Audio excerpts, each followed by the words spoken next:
Hi, welcome to PSR studies. ఈరోజు ఆంధ్రప్రదేశ్లో 10th and inter results గురించి అయితే అప్డేట్ రావడం జరిగింది. పూర్తి వివరాలు తెలుసుకుందాం. వీడియో చూసిన వాళ్ళు తప్పకుండా వీడియో లైక్ చేసి ఛానల్ని సబ్స్క్రైబ్ చేసుకోండి. ఈరోజు మనకు 6th to అంటే ఫస్ట్ నుంచి 9th క్లాస్ వరకు ఫైనల్ ఎగ్జామ్ అప్డేట్ రావడం జరిగింది. అదేవిధంగా inter and 10th class results update కూడా ఇచ్చారు. ఇక్కడ చూడండి, మరో 10 రోజుల్లో ఇంటర్ 10వ తరగతి ఫలితాలు విడుదల చేయాలని అధికారులు ప్రణాళిక సిద్ధం చేసుకున్నారు. సో మనకైతే ఇంటర్ రిజల్ట్స్ అయితే 15 లోపు అని చెప్పిర్రు. మ్యాక్సిమం 15వ తారీఖు నాడు ఇంటర్ రిజల్ట్స్ వచ్చే అవకాశం ఉంది. ఇంటర్ రిజల్ట్స్ వచ్చినాక 2-3 డేస్ తర్వాత మనకు 10th క్లాస్ రిజల్ట్స్ అయితే రిలీజ్ చేస్తారు.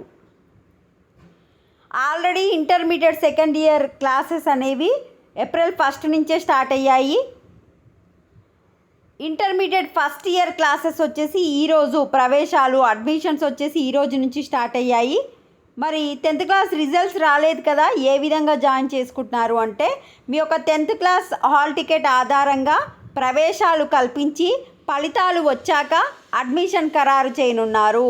So 10th class hall ticket ఆధారంగా మీకు ఇంటర్ ఫస్ట్ ఇయర్లలో అడ్మిషన్ అయితే ఇవ్వడం జరుగుతుంది. మీ రిజల్ట్స్ వచ్చిన తర్వాత అడ్మిషన్ అయితే ఫిక్స్ చేస్తారు. సో మ్యాక్సిమం ఇంటర్ రిజల్ట్స్ వచ్చేసి 15th వరకు వచ్చేస్తాయి. ఆ తర్వాత 2-3 డేస్లో 10th క్లాస్ రిజల్ట్స్ అయితే రావడం జరుగుతుంది. ఇది అప్డేట్. వీడియోని లైక్ చేయండి. Thanks for watching.